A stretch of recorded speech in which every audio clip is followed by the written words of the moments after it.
Welcome back to Trove One, everybody. We are gonna be in the garage today, maybe for multiple days. It's late in the evening, but I want to get into the rear end on this thing and see what actually is going on back there. Obviously something's broken, but I want to look at it and see if it's the G80 itself, if it's the spider gears, what actually happened back there. So we're in the garage. I'm gonna crawl under the back end and start opening up this diff cover and just see what we've got.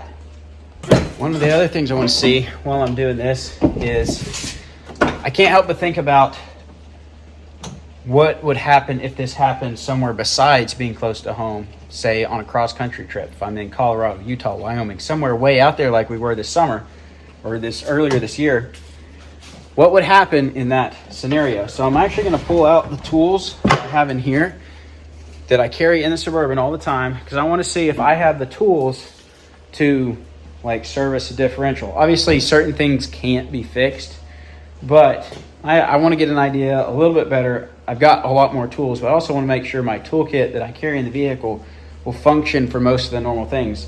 Like I might need to change out a CV axle. I've got enough tools to do that. I might need to change out something with the brakes or with a wheel bearing on the front. I've got all the tools to do that. Just the tools to do at least the basic maintenance and repairs, the most common things to go wrong on the trail. So if this was to happen, say in the middle of nowhere, Wyoming, what would we do? Well, I did still have front wheel drive. It just didn't work very well and I couldn't pull the camper with it. So I would have had to abandon the camper and drive out in two-wheel drive till I could get fixed and then come back for the camper. Or in some situations, maybe it was worse than that, and maybe I had to have four-wheel drive to get out. Well, then with the camper, my option would be, basically my only option would be to open up the diff on the camper, pull the axles out, pull the differential out, pull the G80 out, and swap it into here. Because the gears in the camper are different, so I can't, and swapping an entire axle on the trail would be not impossible, but very hard. The differential itself would be easier. Things might not line up the best. It might not be, the gears might not be quite right, but I would have to pull that differential out, take the ring gear off, put the other ring gear on, and put it back in. Like, could I do all that on the trail? That's been my thought. Like, if that happens, that's what I'll have to do if I can't get pulled out or whatever. But would I have enough tools, and do I have the skill to do all that? Is an interesting concept to me. I think I could. I think I could make it work. It would mostly come down to whether I had enough tools to pull it off. It certainly would not be easy though. This is basically all the tools I carry. I got a basic socket set. This is like the first socket set I ever bought like 15 years ago. And then I've got a random assortment of other tools like a voltmeter, crescent wrench, screwdrivers, pliers, vice grips are super important. Just other miscellaneous tools and odds and ends that I've just kind of ended up with in the vehicle. So that's about all I carry. I've got a big breaker bar over there and I've got a C-clamp if I need it. But usually this has been sufficient to get me out of whatever situation I've been in until this. So I'm just gonna use this and see how far I get and see what other tools I might need to add into my collection that I keep on the truck.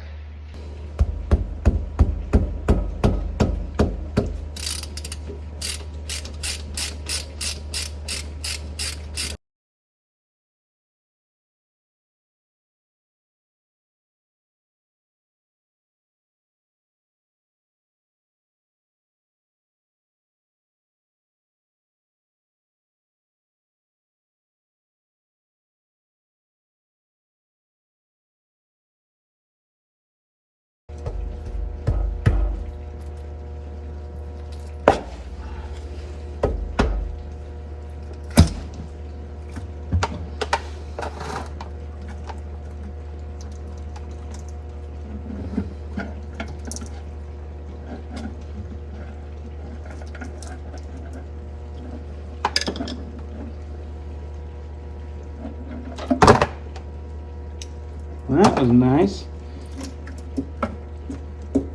if we can get this thing off here with this.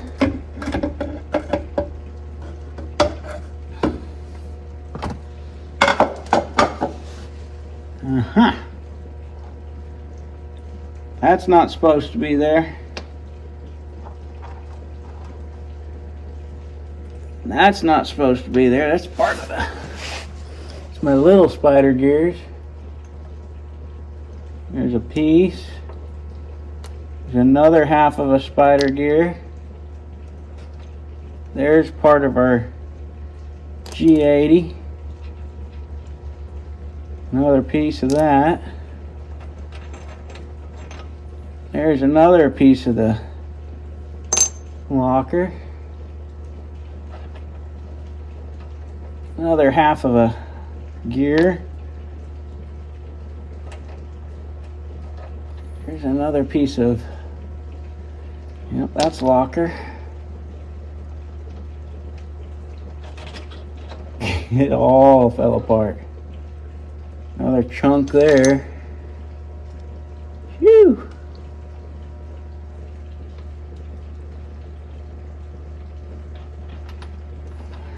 Another piece there. Bunch of little pieces of metal. Lots of metal. Oh, the whole inside of that G80, the moving mechanism just fell apart.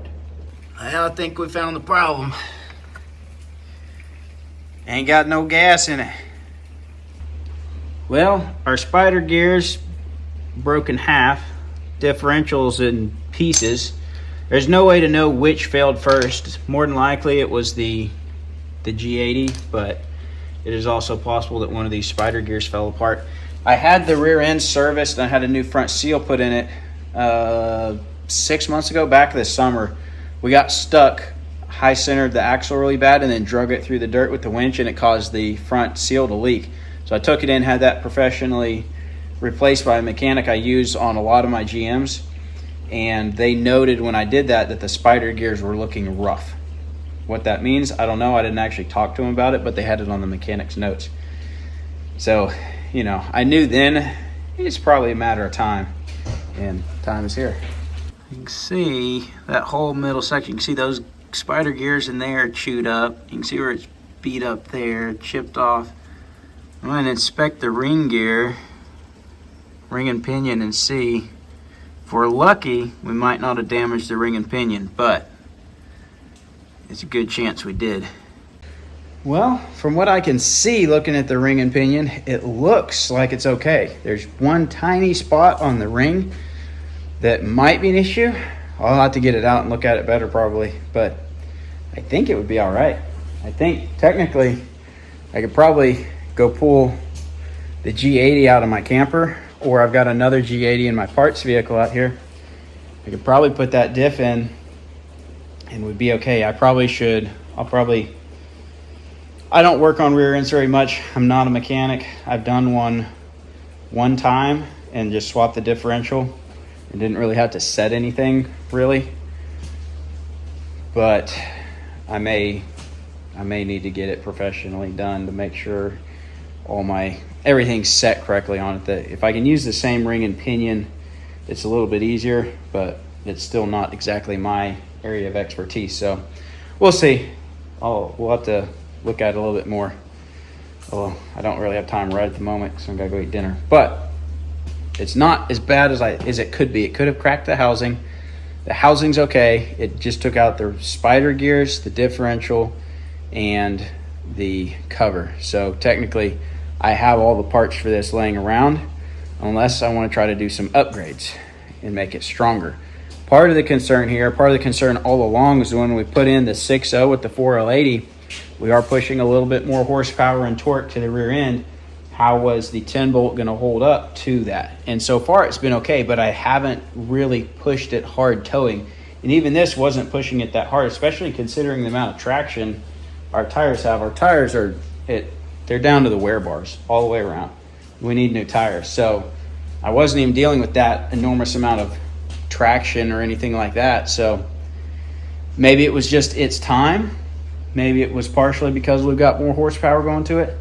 I don't know. All I know is we've had a G80 for a long time and it's worked flawlessly for 247,000 miles. That thing has engaged more times than I could count. We have run it hard. We've run it loaded, pulling the camper. We've locked that thing up many, many times pulling the camper. We've run it on without the camper. It's been abused. It's been run hard. I've run it carefully. I've not been heavy on the throttle for the most part, but it's still been used and it is engaged many, many times. So I'm not going to complain about it. I would put another G80 in and roll with it. I like the way G80 operates. The only thing I don't like about the G80 is they do this sometimes, which any differential can break. But it's kind of more the debate between a limited slip or a G80 style locker, an automatic locker, or an Elocker or air locker.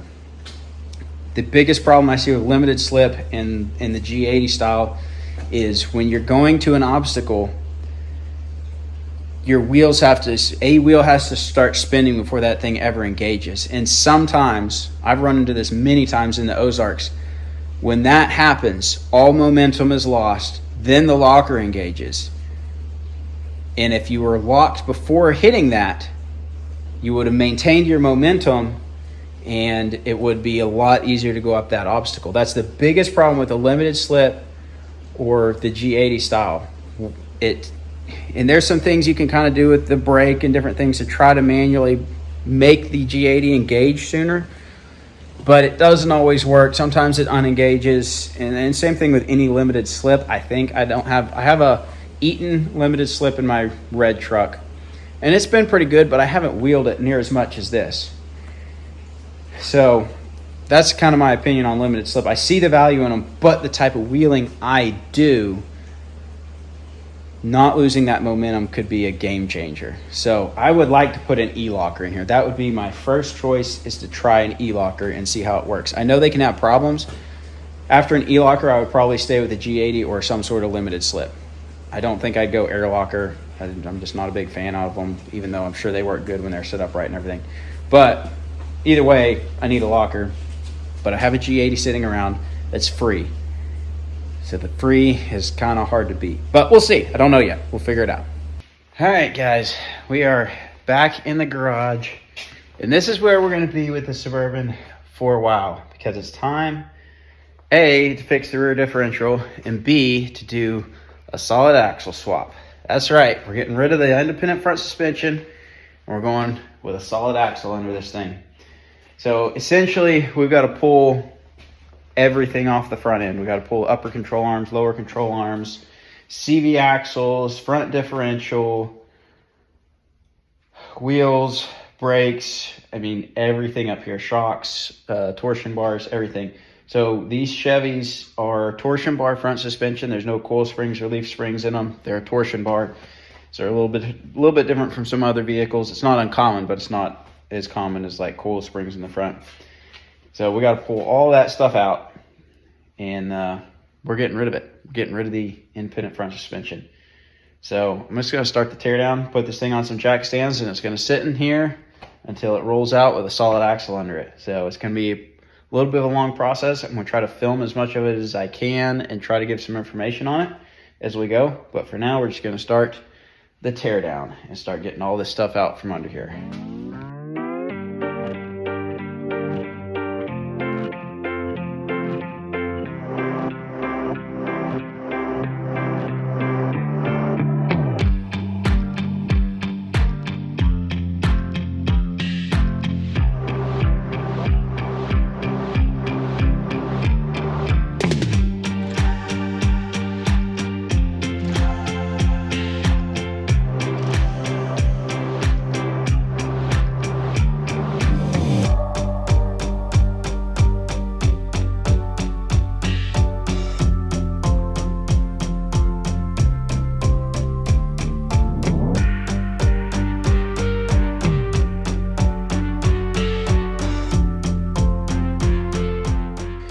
Alright guys, so what we've done so far here, we've removed the wheel, the brakes, the rotor, all the brake stuff, the wheel bearing, I had some wheel spacers on here, removed the shock, CV axle, and I've disconnected the tie rod right here and the sway bar right here. So we're down to just upper control arm, lower control arm, and like the knuckle assembly here. To get those off, I've got to go, so right back here, you can see this, well, it's hard to see, it's dark, but this right here is the torsion bar.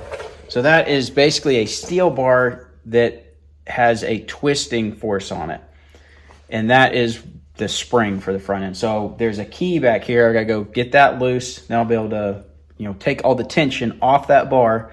Then I can pop that bar out, remove that bar. Then I'll be able to remove the lower control arm, the upper control arm. That's basically all I've got to remove for now. I'm also gonna take the sway bar out because that's not gonna work with the new axle. So I gotta do this on both sides, and then I'll have to get up in here, drop the skid plate, and drop the front diff, remove the front drive shaft, and then drop the front differential out of it. And that'll be all the stuff that I've got to unbolt. Then there's going to be some cutting of brackets and welding after the cutting is done of new brackets. So my phone's about to die, so I'm gonna the rest of this is boring. If you want to know how to take this stuff off, you can Google or YouTube a million different videos on all this. I am removing kryptonite upper control arms, and I've got kryptonite lower ball joints, kryptonite tie rods. We'll kind of look at it a little bit better once I get it all out. I've only had a lot of that kryptonite stuff in there for about a year, except for the tie rods. I've had those for a long time, and none of it's broken. I really think the main problem with the steering in the front end right now is the center link. I think there's some flex in either the idler arm, pitman arm, or the center link itself, or the joints that go to the tie rods, the inner joints. Something there is what's moving. That's where I'm seeing the motion is up in here. And I'm just tired of trying to make that work because it just keeps giving me problems.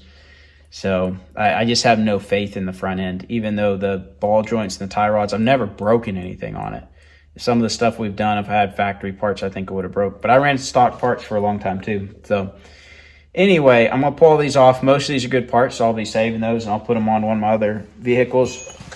I've also been running, this is that Napa heavy duty CV axle. It's got this sliding center shaft on it. I'll put those on one of my other trucks. Of course, I've been running the Bilstein 5100 shocks for a long time. They're still good.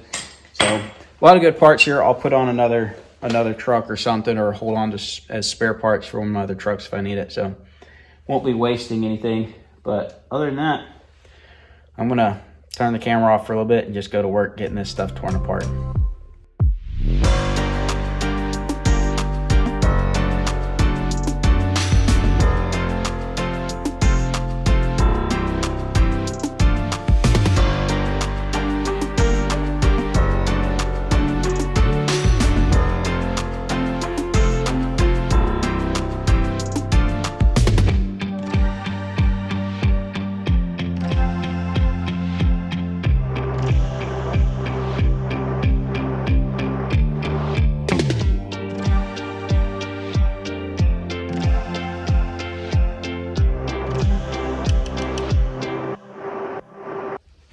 Well, alrighty then.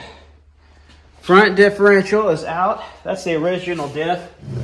It's got a little leak right at the intermediate, that joint right there, but that differential has almost 250,000 miles on it, and I've never done anything except for change the fluid in it. I've never even put bearings in it or anything. These things are pretty notorious for breaking, but I've never broke one. Anyway, I've got this thing torn apart. Everything is off. The front differential, CV axles, lower control arms, upper control arms, skid plate, drive shaft, torsion bars. I mean, it is torn down. My light's going out. But I think I'm going to call it for right now because there's not really anything else I can do. I got to go remember and review some videos on the process for the solid axle swap, and remember all the stuff I've got to cut off the frame and different things like that. I just got to go refresh my memory. I've been watching and learning about this system, making sure I know what I'm doing, at least for the most part. I've never done one of these before. This is going to be my first solid axle swap, period. So it's going to be a pretty good process, but I've got a lot of confidence in the system that I'm going with. And some of you may be wondering what that is.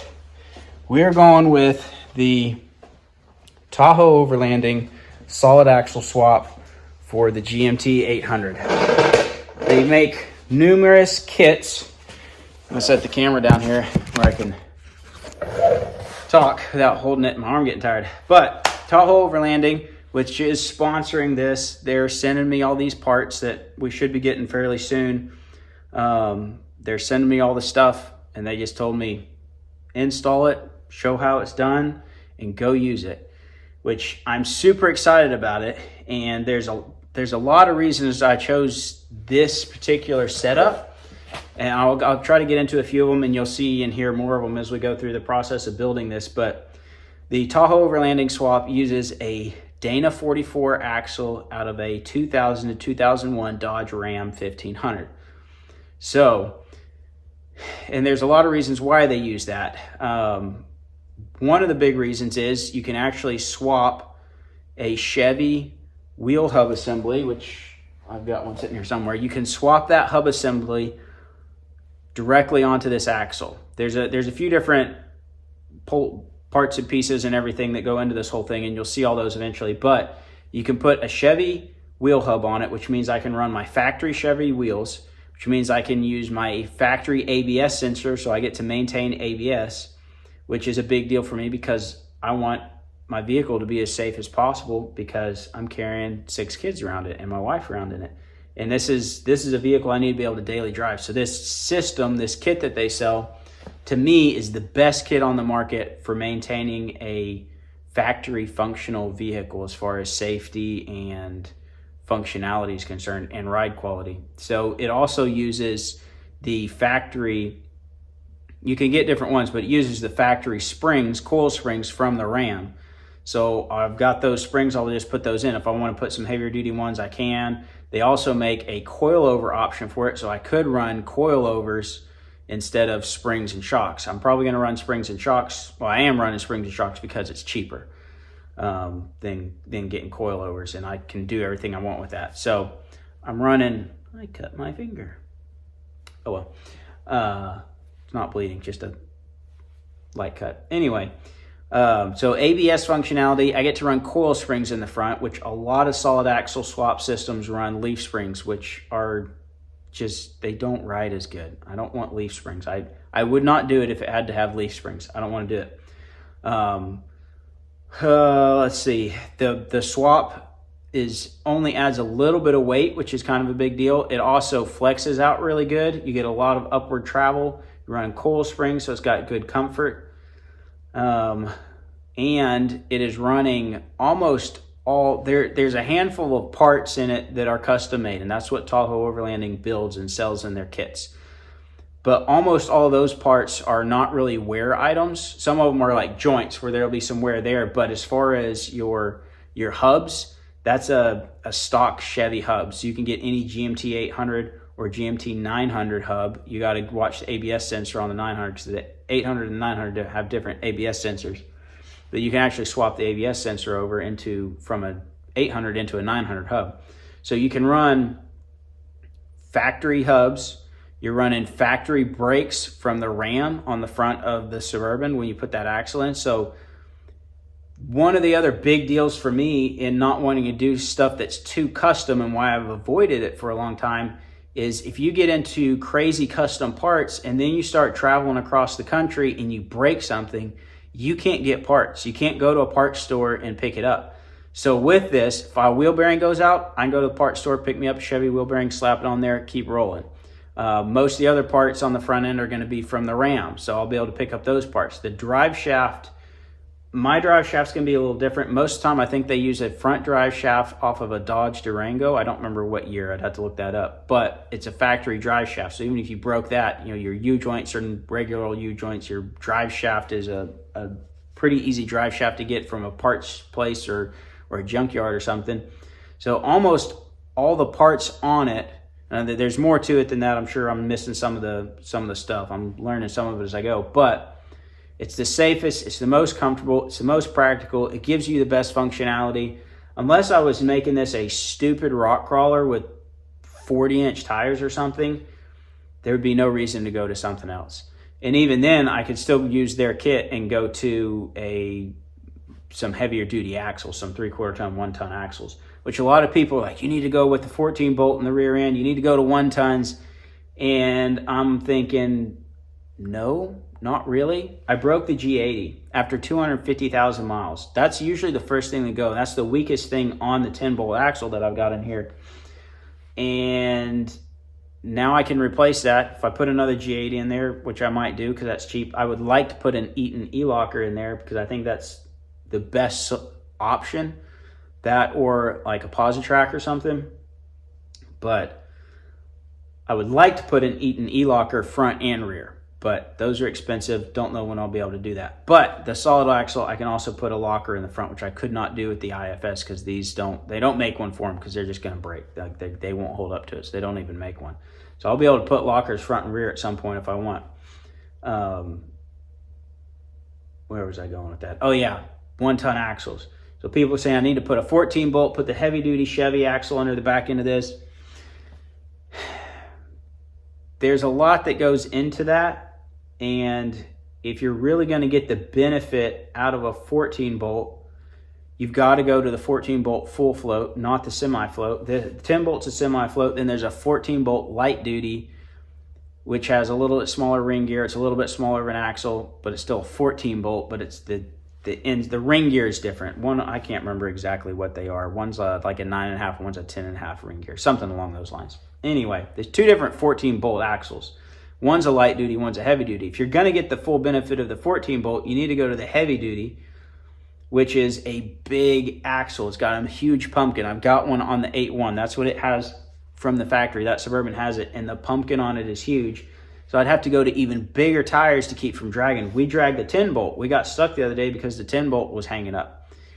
And I would have to go to like 40-inch tires to get the same clearance out of it, and I don't need it. Even though I'm towing heavy stuff, I've never bent an axle. I've never broken an axle. I've worn out outer bearings. That's it. And Tahoe Overlanding also makes a full float adapter kit for the 10 bolt where you can go in and use front Chevy wheel hubs, bolt them to your 10 bolt axle, convert it to a full float. They sell the axle shafts and everything. So I could have a full float 10 bolt axle on the rear end, put an E-locker in it, and I've got a super, super stout axle that'll probably handle everything I ever need to do unless I literally start doing crazy rock crawling. And even then, it'd be a really strong axle. So no, I'm not going to 1-tons. I'm not going to a 14 bolt. And the other reason for that is on the front end, if I were to put a Dana 60 in the front, which everybody says, oh, you need to go to a Dana 60, you need to go to 1-tons. If I were to put a Dana 60 up there, again, the axle is huge. The pumpkin is huge. And I would have to raise the vehicle an insane amount to get the same amount of travel that I can get with the Dana 44. And I don't want to lift my Suburban that much. That's another huge thing for me is I don't want my Suburban super tall. I really don't want it any taller than it is right now. I'm probably going to go up a little bit because I'm probably going to go to 35s. But that's as high as I want to go. I don't want a tall vehicle. It's already top heavy enough. The taller you get, the more lift you put on a vehicle, the more sketchy it gets off-road. Makes a huge difference. And on-road. When you're going down the interstate, and you got a rooftop tent on the top, and you got 10 inches of lift, you're just asking for a rollover. It happens fairly frequently. A lot of times when these overlanding rigs get in wrecks, they're on their sides or their tops. It just happens because they got so much weight up top and stuff.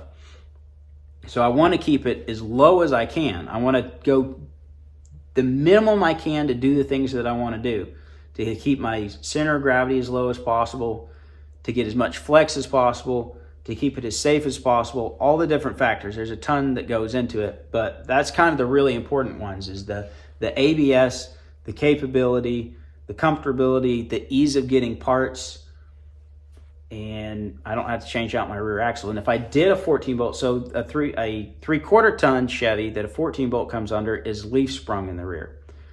A 1/2 ton, which is what I have here, is coil sprung. So to put that in there, I would have to convert the 14 bolt to coil springs. You could put leafs under here, but it would be a pain because the frame width and everything's different. They're set up very, very different. So it'd be way easier to put coil buckets on the 14 bolt and keep it as coils than to swap it to leafs. And that's just a whole bunch more work that I have no reason to do because the 10 bolt will do just fine. So I'm keeping the 10 bolt. I'm keeping the 6-lug. I'm putting in a Dana 44 in the front. We're going with the Tahoe Overlanding swap. I'm super excited about it. I cannot wait to get it in and to run it. I hope I can get some lockers in it sooner rather than later. And we'll see what we're going to do on tires. But this kit is very flexible too. I could lift this a ton if I wanted and use this same kit. They make a bunch of different brackets for that and stuff depending on how high you want to go. You can basically go as high as you want. Or you can basically go stock height. I've seen pictures of a Suburban that is at stock height running stock tires. The front end is slightly higher than your typical IFS, but by like an inch. I mean, it is super close. So you can run a super low profile solid axle swap with this kit. You wouldn't even know it had been swapped. It's just that clean. Unless you really know the vehicles, then you'd look under it and you'd see it. But you can run stock height, have great ride quality, and get a solid axle in there that's going to be easy to maintain and work on and pretty inexpensive. The solid axle I bought under a parts truck, sold off most of the rest of the truck, and I might have $50 in that axle. So, and I found one that I got to double check, should have the same gear ratio as my rear end already. That, if you're going to do it, something to check. If you're not trying to change gears, try to find an axle that's got the same gear ratio. I've got 410s from the factory in this, and the axle I got from the Ram is supposed to have 410s in it. I haven't opened it up to double check that, but it's supposed to, or there's supposed to be a badge on the back. I haven't looked for that either. But from the codes in the truck and stuff, it was supposed to be 410. Anyway, I know that's a lot of information and I'm talking a lot, but I wanted to give that information because if you're thinking about doing a solid axle swap, to me, those are things you need to think about. Is it safe? Is it going to be easy to work on? If you're just building a rock crawler or something, build whatever you want. You can go crazy with it and put 1 tons on it, whatever you want. But Tahoe Overlanding also makes a kit for doing 3/4 tons, for doing GMT 900s, for doing GMT 400s. So basically from the 90s to the 2000s, they may even have more than that now in the half tons and 3/4 tons. They have some really good kits. So I'm pretty excited about it. And I'm just waiting for the parts to get here. Once the parts get here, then we'll be welding on some brackets. We've got to cut off a bunch of the mounting hardware on the frame up here for the factory IFS. Then we got to put some plates on over that, and then we'll weld on spring buckets, and we got track bars, panhard bars, all the different pieces and everything. We got a transmission brace. So lots of parts and pieces to go on. This was really the easy part. Probably took me 2 or 3 hours to rip all this apart and get all that stuff out of there. And it's probably gonna take me a whole lot longer to get the new axle under there. But it's still, I've got no experience doing this basically. I've worked on these a lot. I've never put a solid axle under one, but I feel confident that I can do this in my garage. And the support from Tahoe Overlanding has been fantastic so far. We got on the phone the other day and we talked for like an hour and a half about just tons of different stuff regarding it. And I'm sure we'll be on the phone a bunch more before I get done, because I'll have a ton of questions. But he also has videos talking about, the benefits, the pros and cons of different things. And so go check out Tahoe Overlanding, check out their website, check out their Instagram, YouTube, and you can learn a lot of information about the swap that I'm doing and how it all works. And just, you can fill in all the gaps that I haven't answered. But we're gonna do the swap, waiting on the parts. As soon as they get here, we're gonna keep rolling with this. So I'm super excited. I'm probably going to wrap up this video here because I don't know how long it's going to be until I get the parts. I should have them soon. Very soon. That's why I went ahead and started tearing things apart. So I'm excited.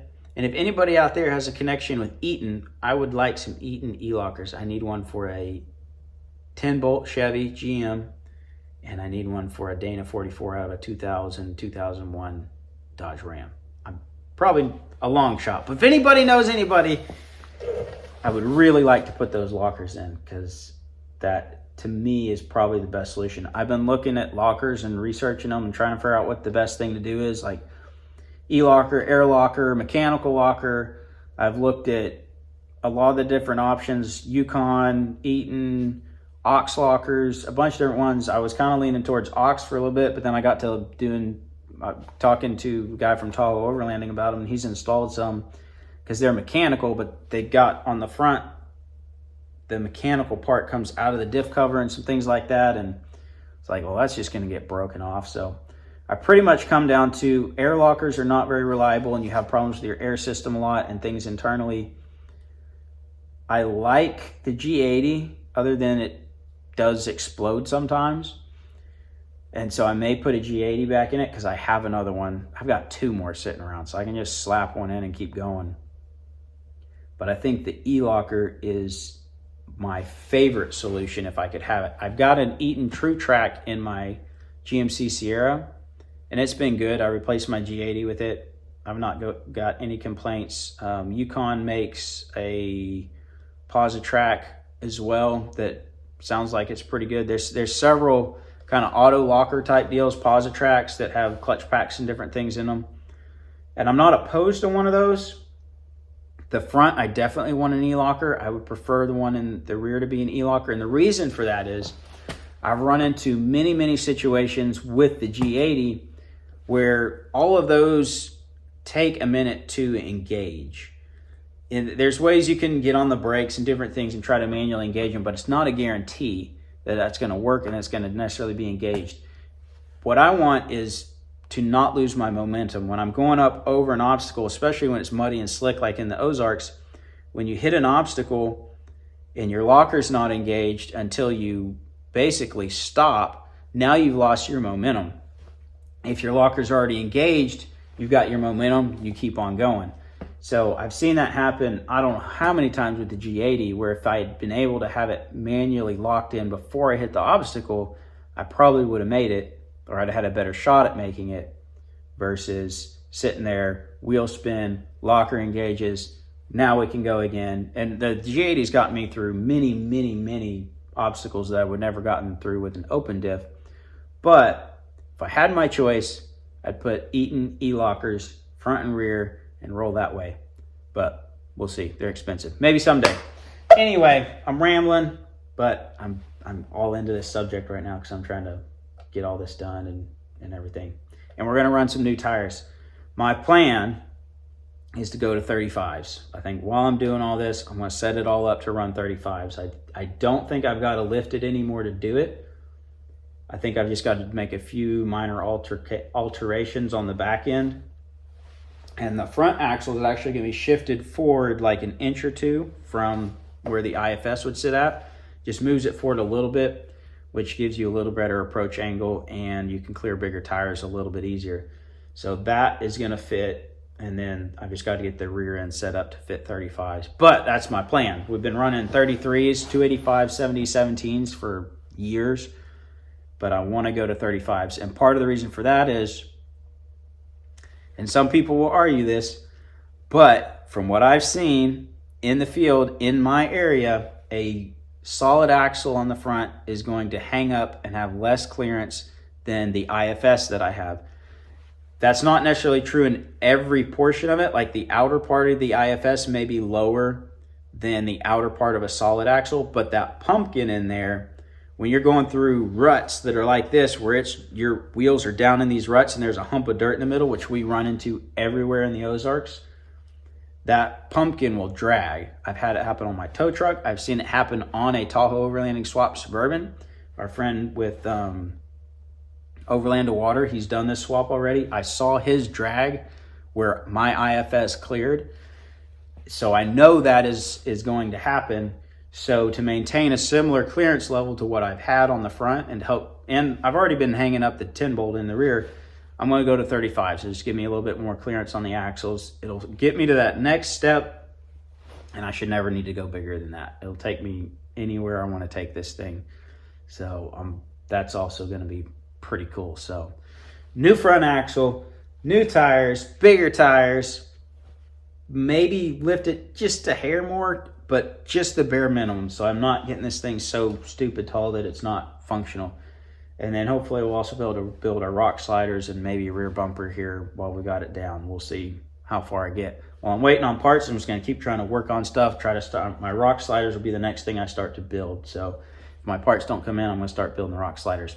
All right, anyway, I'm going to stop talking. I've been talking for a long time, and you're probably bored. So thanks for watching. Subscribe if you want to keep up with this. We appreciate our patrons. Appreciate Tahoe Overlanding for sponsoring this this build. We're super excited about it, and we'll see you next time.